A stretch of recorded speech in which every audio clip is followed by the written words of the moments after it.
All right, hello, my name is Brandon Paxton, and I'm speaking on behalf of the Oregon State Fire Marshals this afternoon. Welcome to the press briefing for September 14th for some updates regarding the fires that are occurring within Clackamas County. We have a number of speakers here today to share some important information. With that, Jim Bernard, the Clackamas County Commission Chair, Sheriff Craig Roberts of Clackamas County, Alan Sinclair, the Southwest Incident Management Team #1 Incident Commander, Dr. Sarah Present, the Public Health Officer for Clackamas County, and Nancy Bush, Clackamas County Disaster Management Director. So with that, I will turn it over to Chair Bernard. Thank you. Good afternoon. I'm Jim Bernard, Chair of the Clackamas County Board of Commissioners. We're happy to announce today a reduction in the map, which will allow more of you to go home. And the sheriff will talk more about that map in a minute, and we'll zoom in on the map. In the midst of these unprecedented times, hope is very important. We will get through this, and you will get to, hopefully, your home. And I want to thank all those neighbors and folks who have helped other neighbors save their property or keep their animals. On the way here, I saw many farms that had extra horses, horse trailers, and other things. So it's really important, all the work you have done to help preserve what's important to many of our Clackamas County residents. Also like to thank the dedicated firefighters, first responders, law enforcement, emergency operations staff, those of you who have put your life on the line and your property on the line. I also want to extend my sincere appreciation to our various partner agencies and neighboring counties who have sent resources to us. You've all been amazing. We couldn't do it without you. Also, our county staff members have worked tirelessly on this response effort. I simply can't thank you enough. Finally, all of the countless volunteers who have helped your loved ones, your neighbors, in the path of the wildfire, get ready and safely depart. Thank you so much for everything. Our resilience and concern for each other's health and safety will get us through this together. On behalf of the commissioners and myself, we are forever grateful for the enduring strength and spirit of all of you in Clackamas County. Thank you. Sheriff?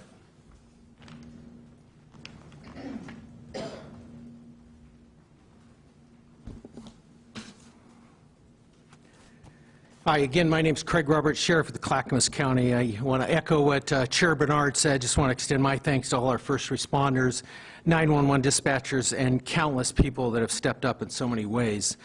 I want to reiterate that we've had a tremendous amount of law enforcement resources coming to our county helping us in patrol efforts. I think it's important to remember really the number of law enforcement that are in our rural areas and helping keeping our communities safe. We have the state police, Multnomah County Sheriff's Office, Washington County Sheriff's Office, Lake Oswego Police Department, Oregon City Police Department, Canby Police Department, Molalla Police Department, and Milwaukee. We could not do this without their incredible support and help and making sure that we have lots and lots of law enforcement out there keeping your homes and properties safe. I want you to also kind of elaborate a little bit on our response times. So because of the mass law enforcement, our response times in this area are much quicker than they normally are. Most of our calls were arriving on scene within about 3 minutes. So I want folks to know that this is not taking a half an hour, that we are really saturating the area with law enforcement to protect your property. I also want to extend a thanks to the FBI's Joint Terrorism Task Force, which includes staff from our office. They're helping us vet individuals we are contacting or suspects in crimes that may have links to any groups or organizations that may be involved in criminal behavior. I want to clarify for the record that one of our captains indicated a source stated that Antiva was involved in possible criminal activity. That source has since been determined to be false. I also want to make sure that the public is aware that we have an incredible team of detectives that are literally assessing every single call that comes into our office in the evacuated area. I also, again, want to reiterate that we have no suspects as of this date associated with any groups.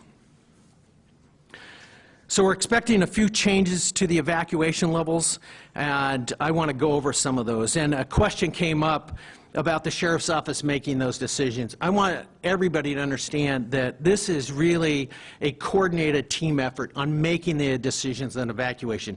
I turn to the federal team and their expertise. I turn to local fire and to many other leaders that we come together around the table, and now we're going to move forward in this. So there's a lot of safety precautions. I'm not making that decision in a vacuum. It really is a team effort in making the next level of that move. So I'll just talk briefly about some of those. An area south of Oregon City and Canby, encompassing some portions of Malino and Monitor, will move from level 2 to level 1. An area east of Oregon City, encompassing some portions of Redland, Beaver Creek, and Highland areas, along with areas of south of the city of Sandy, including some areas of Eagle Creek, Firwood, and Wildcat Mountain, have been moved to level 3 to level 2. Again, we can't encourage you enough to please check the wildfire evacuation map on the Clackamas County website for the latest information. You can enter your address and see what evacuation level, if any, that you are in. So one last reminder, too, is we're asking people to stay out of the evacuation levels 3.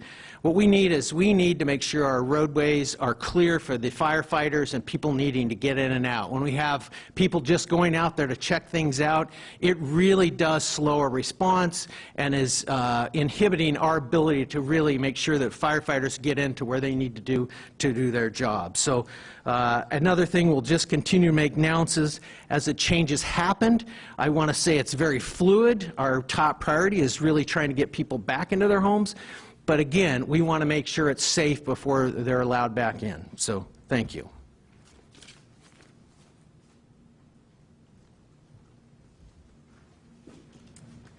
Good afternoon. I'm Alan Sinclair, Incident Commander with Southwest Area Team Number 1. So our crews are engaged in working, and my team is engaged in working with all the cooperators that have been here since the beginning, since before our work started. We did have a question on the percent of containment, and containment is not reflective of the work that is currently being done. Crews are out there working hard. There's a process that takes place before we have the confidence to say that line's contained. So as they are digging control lines, they have to mop up any hot areas around those control lines, and then we generally wait for a little bit just to make sure that those lines are going to hold. We do not want to call something contained and then have it not be contained. So we're very diligent in the process that we take to start calling lines contained. I want to ensure you hard work is being done and has been done since this incident started. You should start seeing containment in the next few days. We're getting in resources.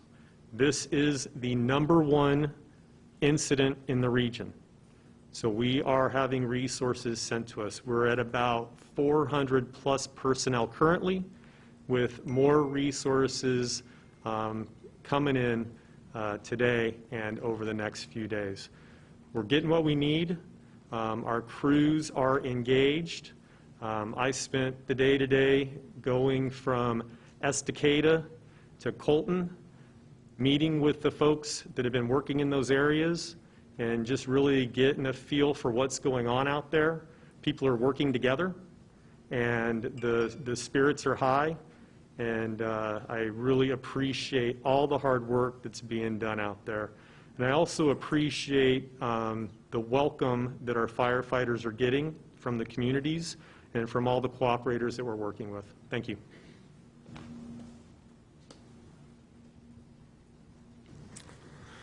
Hi again, Brandon Paxton on behalf of the Oregon State Fire Marshal's Office to provide just a brief update on the 3 additional fires that are burning within Clackamas County as part of the North Cascade Complex. To expand on what the chief previously noted, our firefighters are as well actively engaged in suppression activities, continuing to protect structures, patrolling, and looking for hot spots to continue to mop up. So with that said, just some brief numbers. As we know it today, the Wilhoit fire, we talked about that yesterday, was estimated at 776 acres and 100% lined. And when I say lined, we have crews around the fire, but you may still see some smoke or fire burning in the center of the fire. So that would be considered normal, but the crews are still in the area and working hard to fully contain those. But at this point, that is 100% lined. Unger Road was estimated at 378 acres with 100% lined and continuing to mop up. And Dowdy Road is estimated at 1,500 acres, 20% lined, and continuing to mop up. And to expand, in addition to the firefighters that are on the federal fire on Riverside, the North Cascade Complex fires have about 314 firefighters from across the region. So we have firefighters who have been here from the beginning and continue to work tirelessly to protect those communities in which they live and serve. Again, expanding on what was previously said, please stay out of the area. Our crews are working, and it's a safety hazard for our crews, and therefore it's a safety hazard for you. We are continuing to fall trees in the area, which poses significant risk to the firefighters as well as anybody who would be in that area. So, again, very active and very dynamic. And then in closing, we are getting some reports that people are gathering together and grabbing shovels and axes and saws and going out to the front lines to be firefighters. Please don't do that. This is a highly dynamic scene, of course, and our firefighters are highly trained and properly equipped and have knowledge of the area and what a fire could pose in terms of risk to them. So please refrain from doing that for everybody's safety and allow us as the firefighters to take care of that. And with that, I will hand it off to Dr. President.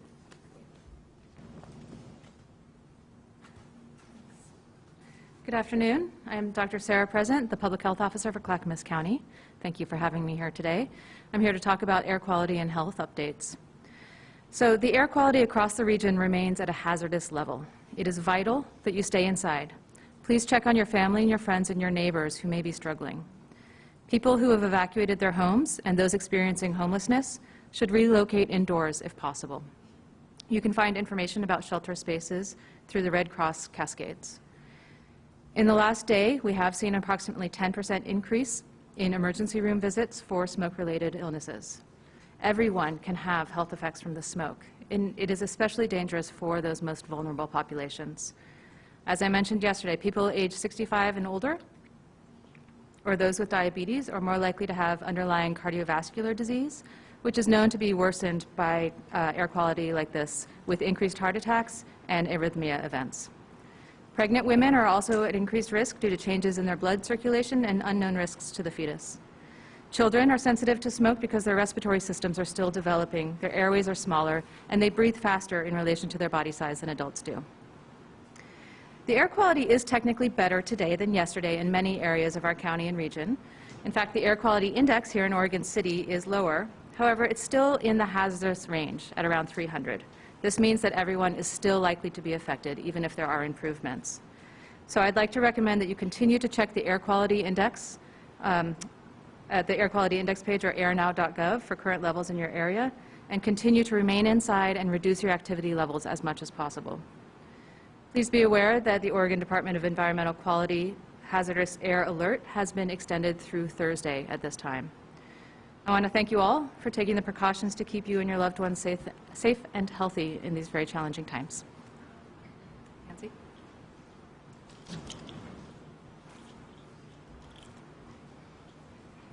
Thank you for being here this afternoon. I am Nancy Bush, and I am the Disaster Management Director here for Clackamas County.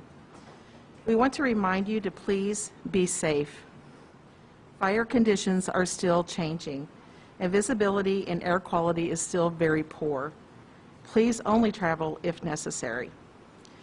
For those of you who have evacuated and have received official notification that you can now return to your homes, please take special care to be cautious as you travel home.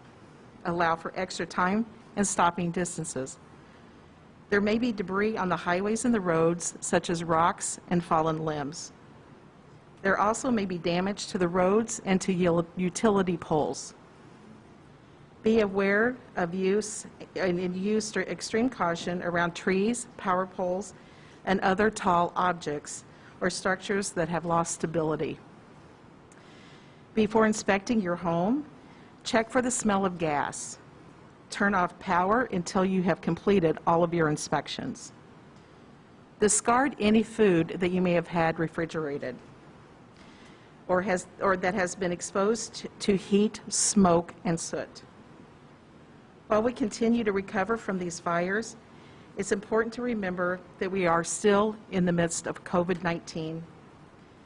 Please continue to wash your hands often and also wash down commonly used surfaces. In terms of communication, it's important to send text messages or use social media to reach out to family and friends. During times like these, sometimes phone calls are difficult to make during disasters, during and after. If you haven't already, please sign up for our public alerts to keep up with our changing situation, and you can do that by going to clackamas.us and following the prompts. Again, thank you, and please be safe, and we'll get through this together.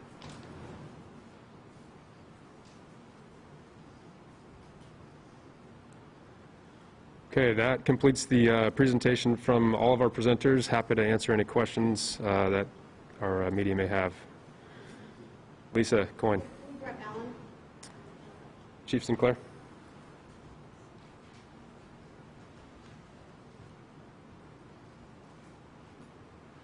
Alan, can you explain a little bit about what's happening? In other words, we see this on the map, but in a lot of areas people don't see the actual flames. But it's my understanding that there's still a large part of this that's burning out to the east, that there aren't even any firefighters on at this point.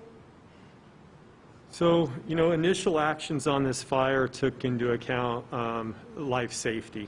And so we are picking up from those initial actions, which were really focused around the populated areas.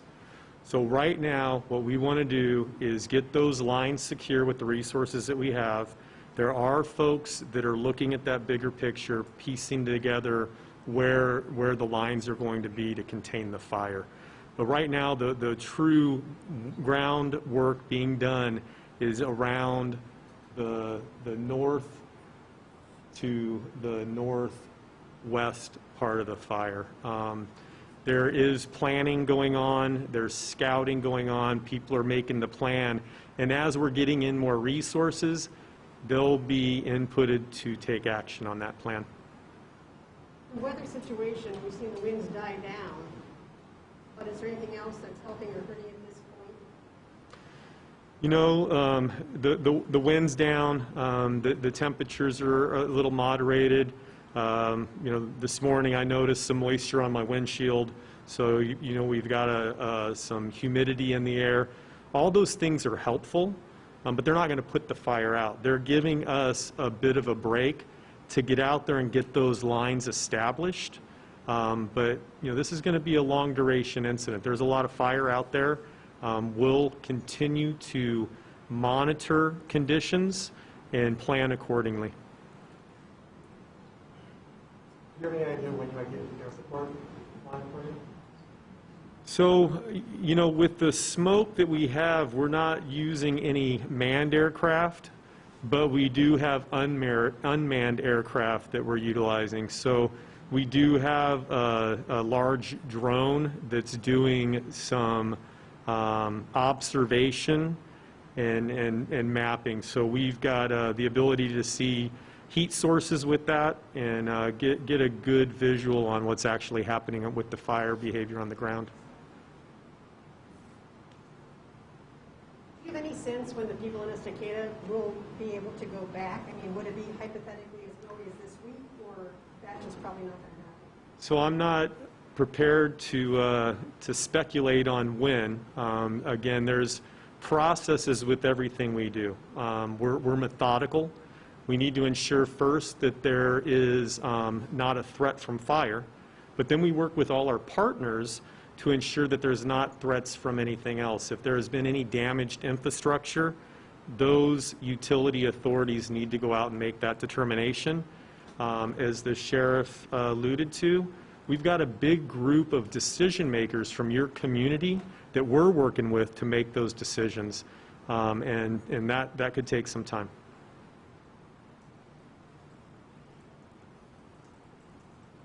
Question for the sheriff. So that last answer was in reference, Lisa, to when the residents of Estacada could go back into their homes, correct? Okay. Sheriff? There were a couple of reports this weekend that confirmed arrests for looting.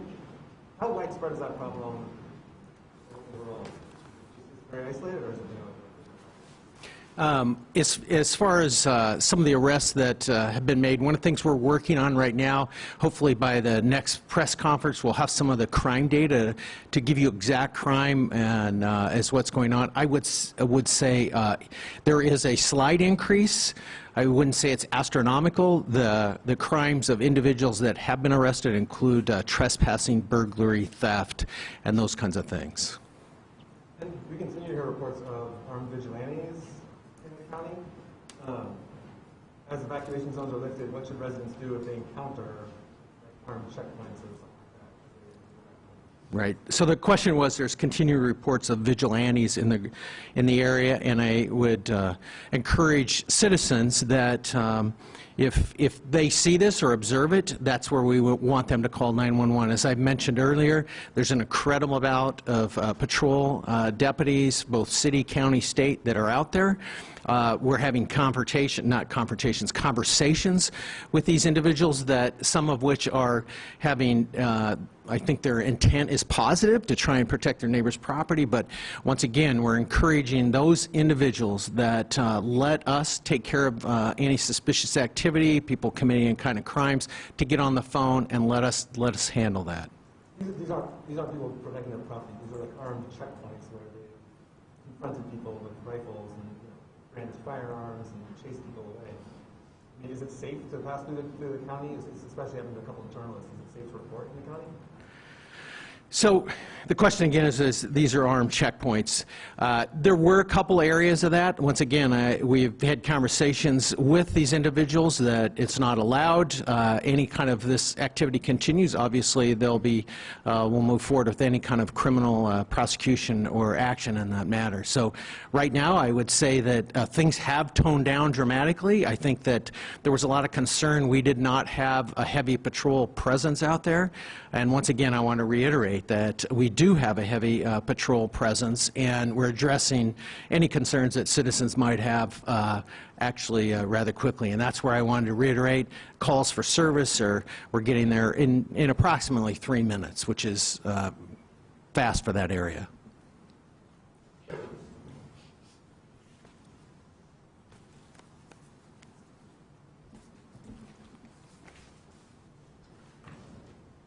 Additional questions? Anything from this side? Okay.